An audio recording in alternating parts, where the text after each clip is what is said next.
ശ്രീ ഡിജോ കാപ്പൻ, എങ്ങനെയാണ് ഈ മന്ത്രിമാരുടെയും പ്രധാനമന്ത്രിയുടെയും സുരക്ഷാ സംവിധാനം സാധാരണക്കാരനെ മരണത്തിന് ഇടയാക്കുന്ന ഒരു കാര്യമായി മാറുന്നത്? ഇതിലിപ്പോൾ പോലീസുകാർ സമാധാനിപ്പിക്കാനൊന്നും ചെയ്തിട്ട് പോലുമില്ല. അതേസമയം ഈ മനോജ് എത്തരക്കാരനായിരുന്നു എന്ന പരിശോധനയ്ക്കായി വീട്ടുകാരുമായി ബന്ധപ്പെടുകയും ചെയ്തിട്ടുണ്ട്. ഇത്തരം സംഭവങ്ങളിൽ പോലീസുകാർ കുറ്റക്കാരാണ് അല്ലെങ്കിൽ കൊലപാതകികളാണ് എന്ന രൂപത്തിൽ തന്നെ കേസെടുക്കേണ്ടതല്ലേ? അതായത് റോഡിലെ സഞ്ചാര സ്വാതന്ത്ര്യം ഭരണഘടനാ പ്രകാരം ഒരു പൗരന് കിട്ടുന്ന ഒരു അവകാശമാണ്. ആ അവകാശം ഈ പറയുന്ന പോലെ ഇന്ത്യൻ പ്രസിഡന്റിനും പഞ്ചായത്ത് പ്രസിഡന്റിനെ വോട്ട് ചെയ്യുന്ന സാധാരണ ഇന്ത്യൻ പൗരനും ലഭിക്കേണ്ടതാണ്. ഇവിടെ അത് നഷ്ടപ്പെട്ടിരിക്കുന്നു അല്ലെങ്കിൽ അത് നിഷേധിക്കപ്പെട്ടിരിക്കുന്നു എന്നുള്ളതാണ്. എനിക്ക് ഇതിനകത്ത് ഒരു കാര്യം ഈ പോലീസ് അധികാരികളുടെ ഭാഗത്തു നിന്നുള്ള ഒരു എക്സ്പ്ലനേഷൻ വേണ്ടത്. 2018 ഇത് സംബന്ധിച്ച് ബെഹ്റ ഇറക്കിയ ഉത്തരവ് ഇപ്പോൾ നിലനിൽപ്പുണ്ടോ? ഈ നിലനിൽപ്പുണ്ടെങ്കിൽ ആരാണ് ഈ വടം അല്ലെങ്കിൽ ആ കയറ് കെട്ടാൻ ഉത്തരവിട്ടത്? ആരാണ് അത് കെട്ടിയത്? അവരാണ് ഇതിൻ്റെ കുറ്റക്കാർ. അത് കെട്ടിയിരിക്കുന്നു എന്ന് പറയുന്നത് തന്നെ അതിനകത്ത് റിഫ്ലക്ടർ ഇല്ല. അപ്പം നമ്മളൊക്കെ സെക്രട്ടേറിയറ്റിലെ സമരങ്ങൾ നിങ്ങൾ കാണിക്കാറുണ്ട്, അല്ലെങ്കിൽ മറ്റ് ജില്ലാ കളക്ടറേറ്റിലൊക്കെ.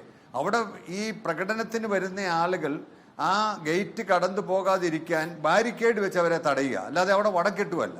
അപ്പം അങ്ങനെയുള്ള, അതായത് നടന്നു വരുന്ന ഒരു മാസിനെ പോലും തടഞ്ഞു നിർത്തുന്നത് വലിയ ബാരിക്കേഡുകൾ വെച്ചിട്ടാണ്. അപ്പോഴാണ് 10, 40 അല്ലെ 60 കിലോമീറ്റർ സ്പീഡിൽ ഒരു ബൈക്ക് കടന്നു പോകുന്നു. ആ ബൈക്ക് കടന്നു പോകുന്ന അവസരത്തിൽ അവിടെ ഒരു കയറ് വലിച്ചു കെട്ടിയാൽ അതേ റിഫ്ലക്ടർ ഇല്ലെങ്കിൽ ഒരു കാരണവശാലും കാണില്ല. ഞാനും ബൈക്ക് ഓടിക്കുന്ന ആളാണ്, അല്ലെങ്കിൽ ഞാൻ കാർ ഓടിക്കുന്ന ആളാണ്. ഒരു കാറിന് പോലും പെട്ടെന്ന് ഒരു വയറവിടെ വലിച്ചു കെട്ടിയാൽ, നമുക്കറിയാം ഹർത്താൽ കാലത്ത് ഇതുപോലെ അപകടങ്ങൾ ഉണ്ടായിട്ടുണ്ട്. കായംകുളത്ത് ഇതുപോലെ അപകടം ഉണ്ടായിട്ടുണ്ട്.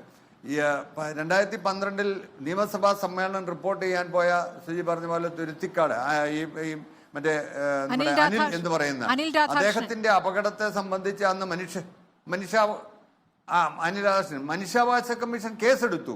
ആ മനുഷ്യാവകാശ കമ്മീഷന്റെ ഇക്കാര്യത്തിലുള്ള ഉത്തരവുകളുമുണ്ട്. ഇതൊന്നും നടപ്പാക്കാതെ ആ ചെറുപ്പക്കാരൻ, അതായത് ഒരു വീടിന് താങ്ങായിരിക്കേണ്ട ചെറുപ്പക്കാരൻ മദ്യപിച്ചിട്ടുണ്ടായിരുന്നു. അവൻ എത്രക്കാരനാണ്? നല്ല പോലീസ് ഈ ഒരു ഉത്സാഹം അവിടെ ഈ ഒരു വലിയ ബാരിക്കേഡൊക്കെ വെച്ച് ആ വഴി തടഞ്ഞിരുന്നെങ്കിൽ ഉണ്ടാവുമായിരുന്നില്ല. മാത്രമല്ല, ഇവർ കൈ കാണിച്ചെന്ന് പറഞ്ഞു. കൈയാൽ രാത്രി കാലങ്ങളിൽ ഗ്ലൗസ് ഇടണം.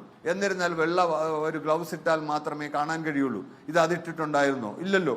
അപ്പൊ അങ്ങനത്തെ കാര്യങ്ങൾ ഒന്നും ചെയ്യാതെ ഇപ്പോൾ തങ്ങൾക്ക് നേരെ ചൂണ്ടുവിരൽ ഉണ്ടാവരുത്, അല്ലെ നീളരുത് എന്നുള്ളത് കൊണ്ട് ഈ മരിച്ചുപോയ ആ ചെറുപ്പക്കാരൻ ഒരു വലിയ കുറ്റം ചെയ്തതുപോലെ കാണിക്കാനുള്ള പോലീസിന്റെ വ്യഗ്രത ശരിയല്ല.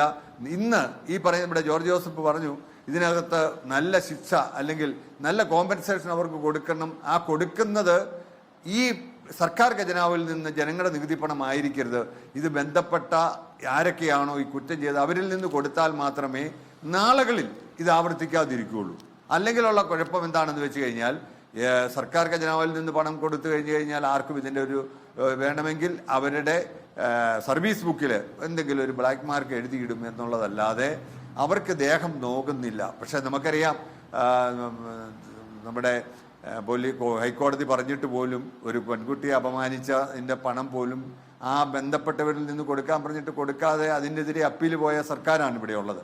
അപ്പോൾ അതുകൊണ്ട് ഈ ഉദ്യോഗസ്ഥന്മാർ നാളുകളിൽ ഇതുപോലെയുള്ള ഒരു മനുഷ്യജീവൻ നഷ്ടപ്പെടാതിരിക്കാനായി ഇവരെ മാതൃകാപരമായി ഇവരുടെ പേരിൽ നടപടി ഉണ്ടാകണം എന്നുള്ളതാണ് എനിക്ക് പറയാനുള്ളത്. നാളുകളിൽ ഇതുപോലെ വഴിയിലെ വയറ് വലിച്ചു കെട്ടി ഒരു മനുഷ്യൻ്റെ ജീവൻ നഷ്ടപ്പെടാൻ ഇടവരരുതെന്നത് ശരിയല്ല.